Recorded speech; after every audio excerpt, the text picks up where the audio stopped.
Okay, fresh back from Santee Cooper Lakes down there in South Carolina. We just missed the day 3 cut again. It was a grinder of an event. Santee Cooper, big bass. We were late in the spawn, so it was late April this year down there for the Bassmaster Elite Series. Ended up in 60th place overall. Had 4 fish first day and 4 fish the second day. Used 4 different rods and reels. I'm gonna give you the little tools, tips, and tricks for Santee Cooper that time in the year. Late in the season, as far as the spawn goes, there were still some spawning bass that were out there. There were some fish post-spawn as well. A good number of the fish were post-spawn, but still some were up there on beds. Very, very hard to find. Very few and far between, but I'll show you exactly what I was using. My number 1 bait, I think that I caught one of my keepers on the second day, and I believe it was 3 of the 4 the first day, was the Missile Baits Magic Worm. This was Watermelon Violet. I love that color. Now I was using the hook on there was a Gamakatsu number 1. It is a tournament grade wire, TGW Octopus. That is a bad dude. It's got that super slick coating on it. It's the tournament grade wire, not the regular wire. Love that for the Wacky Worm. Yeah, that's how I had it rigged, just wacky style, no weight or anything in it. That thing hovers up there in the water column. Anytime you've got frag arters, anytime you've got fish kind of hovering around shallow cover, and you don't want that bait to get all the way to the bottom, that Magic Worm is a bad dude. It's what I used at Seminole to catch all the bass, almost all the bass that I caught there. Anytime you have fish that are shallow, you can throw that thing. I throw it on straight braid, Sunline X Plasma 18-pound braid. We're fishing around a lot of heavy cover, a lot of cypress trees, some gator grass, things like that. I'm able to zing it around. That line still casts very well for as light as this little rig is. And when you get a good fish, you can put some pressure on them if you need to kind of steer them away from some of that shallow water cover. I was using a Cashin Icon 7-foot 3-inch medium fast rod, one of their spinning rods. Love that rod right there. And then I've got the Daiwa Ballistic MQ, the newer one. Amazing drag system on that reel. Really like this reel. And that medium fast action is great for straight braid. Whenever you're going straight braid, you don't want to have too stiff of a rod, because if something happens, your drag's a little too tight and it doesn't slip, you can snap it. Even if it's 18-pound, you can snap it if something happens. So you want to make sure you have a soft rod. You're still going to get plenty of penetration for that hook, so don't worry about that in any way, shape, or form. But that was probably my number 1 bait right there, pitching that around shallow cypress trees and shallow clumps of grass. One of them, one of the bass I caught the second day, I was throwing a whopper plopper and one kind of boiled on it. Didn't even touch the plopper. I immediately reeled the plopper in, put it down, threw over there with that Magic Worm, made 2 twitches with it, and pow, she was on there. About 2.5 pounder, so decent fish. And then I didn't even fish this rig like an idiot, I guess, the first day very much. But when you want the bait to get down a little bit and you want it to actually get to the bottom, I caught 3 of my 4 keepers on day 2 on the Missile Baits 48 rigged Wacky. I had the Gamakatsu G Finesse hook. I was using the number 2. This is a number 1. I didn't have the number 2 package handy, but this is the number 1 size, but that's the one. It's the Brent Ayler Stinger style hook with the titanium weed guards. Those titanium weed guards are awesome.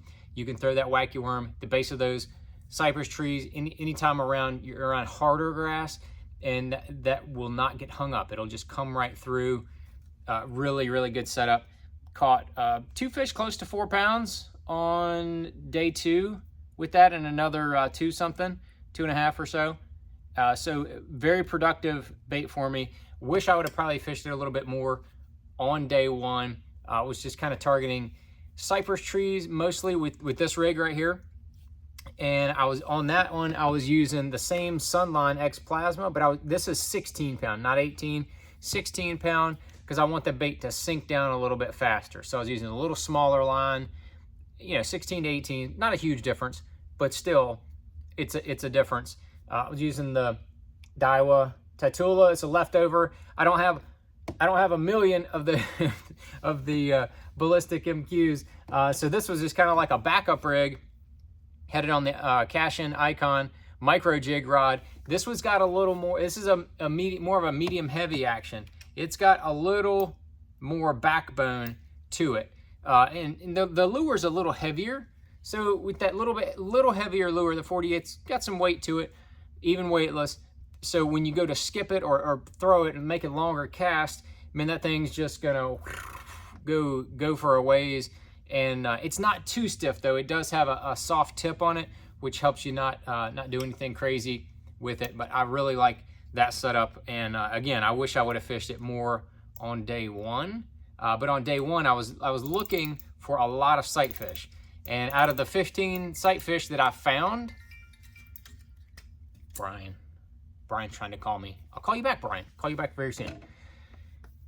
Brian Schmitz finished 11th. He's trying to call me. Great job, Brian. He was throwing the Magic Worm on a drop shot, smoking him. Total sidebar there. But I wish I was throwing this a little bit more on day one when I wanted it to be around those cypress trees. But I had 2 more keepers that I caught the first day on different baits. The first day, like I said, I was looking for a lot of bedfish that I had found. The day before the tournament, I found about 15 fish. 2 of them were still there. 2, and I couldn't catch either one of them. No, 3 were still there. I caught one of them, 2.5 pounder, and then the other 2, I couldn't catch them. They were really squirrely, wouldn't bite. Some of these fish, the bedding fish late in the season, really tough, really squirrely. I pulled out all the stops, couldn't make it happen. But day one, while I was looking and in between beds, I came to this one little area. It had it had a little wind blowing on it, so it was a little tougher to fish the Wacky Worm. So I picked up, this is a Zoom Unitoad. It's a good little bait, man. It's a good little swim bait. Fishing on a Gamakatsu 5/0 super line swim bait hook. It's a 1/4 ounce weight, but I made it about an 1/8 ounce. That's all I needed. Throwing that on 30 pound Sunline X Plasma, Daiwa, Zillion, SVTW, Cash-In Icon, swim jig rod. That swim jig rod is perfect because it's a softer swim jig rod. It's not super stiff. 30 pound was perfect. I thought it was a very good cast. There was 2 little cypress trees. It had some little vines and stuff under it, and I skipped this thing so soft right past it. I made like 1 crank of the handle, and I felt a thump, and I leaned back, 4 pounder, probably 4 1/4. Got that fish in. Gamakatsu was just buried on the inside of that fish's mouth. I did that a bunch, fished that bait a bunch. Anytime there was a little wind, ripple, anything like that on the water, and that was the only one I caught during the tournament on it. I got a couple bites on it in practice, nothing crazy, but it is a good little bait to run around shallow when you got to come through grass and cover and around cypress knees and stuff like that. But the final setup that I did catch, the one bedfish that I did catch in the tournament was on the Missile Baits Destroyer, the full size. That is Green Pumpkin Flash. That is my absolute go-to 5/0 Gamakatsu heavy cover worm hook, 1/2 ounce tungsten weight, and I had that thing pegged. But I don't push the peg all the way down. I give it a little space so that it can have a little freedom there to move around. But man, that thing, it does so well for me with bedfish that are kind of stubborn, and you need to go to a bigger bedfish bait. I've talked about it, at length in the past, but that is a bad dude right there. Had shooter 25 pound test, so there was really no horsing around. There's no playing around with that fish. It just whack by about 3 cranks of the handle. It kind of went around the boat a little bit and then tossed it over inside the boat. Cash-In Icon flipping stick, heavy action. Anytime I'm going with a little heavier bait, 25 pound going with that heavier action, cashing. And again, Daiwa Zillion SVTW, high speeds at 8.5 to 1 gear ratio. I like that really fast gear ratio, so you can reel up all that slack before you hit them. But that was my deal there.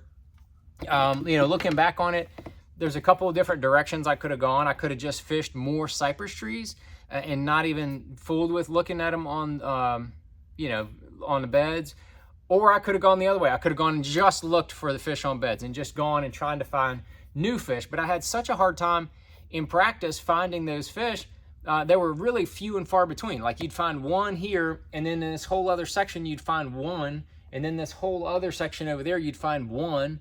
So it made it hard to just go fish and, you know, just look for the bed fish. You never would find a stretch that had like 2 or 3, you know, in a short period of time. Very few places that you'd even see anything remotely close to that. The only one area I did see multiples in like one stretch of like 2 pockets. I went in there, this is my second stop, and they're gone because other anglers had already fished for them. There was a guy posted up, Daryl Gleason was posted up on one, and there was another boat that he said that Austin Felix had just left the other one, because I talked to Daryl, in, you know, in the further pocket down, I was just in there fishing, and Daryl had fished his way in there. He had a good tournament as well, just missed the top 10. But that's kind of how bed fishing goes. Sometimes you make the right move early on and you can catch 2 or 3 good fish, or you make the wrong move and either those fish have left or somebody else stopped on them first and plucked them off. And that's really what happened to me at this event. The 4+ pounder, it's probably 4.5 or so, that I went to start on was gone. I don't know why it left. It just decided to leave. I mean, it was ready to go the day before. Showed up there the first morning. Nobody else was there. I mean, it was perfectly calm. There was no bubble trail, no nothing. Nobody had been in and out of there. And it was gone. And then the one up the way from that, about a 2 3/4, 3 pounder, it was really squirrely. It wouldn't even sit still. It was just kind of like making huge circles and would go off for a while and then come back. So then, and then another one I'd found near there, about 2.5 pounder, would not bite for anything. And it was hard to see to begin with. So that's just how it goes sometimes with bed fishing. That's where you have to find a ton of fish in order to be able to catch 5. So that's how my tournament went. Anybody has any questions or comments, drop it down there in the bottom. Be sure, if you're watching it this far, be sure to watch the full recap, all the video from this tournament. Day 2, I had something really terrible luck. I'll explain it and show it to you more there. Some bad luck with a bedfish. Foul hooked it by accident. And there's only one way that can happen. So I'll leave it there. You have to watch that next time. And don't forget, it's the last tournament this year for April, Autism Awareness Month. And I think we had a good showing. We're raising a bunch of money, selling some really cool baits that some fantastic people have donated. A friend, Jeff Purves, he donated a Psycho Gill that's custom painted, amazing. Jen Cravassi that paints the baits for Bull Shad. She's down there. Jekyll Baits, her deal. She donated 2 Bull Shads custom painted. We got one of those. By this time, it's going to be over. So some really cool baits. Billy Herndon, Cash and Rods, Mark here, the Mark at the Missile Baits warehouse manager. He custom made a cash and drop shot rod, sold it for over $500. 100% of that donated to autism charities. So I appreciate everybody and look forward to seeing you next time.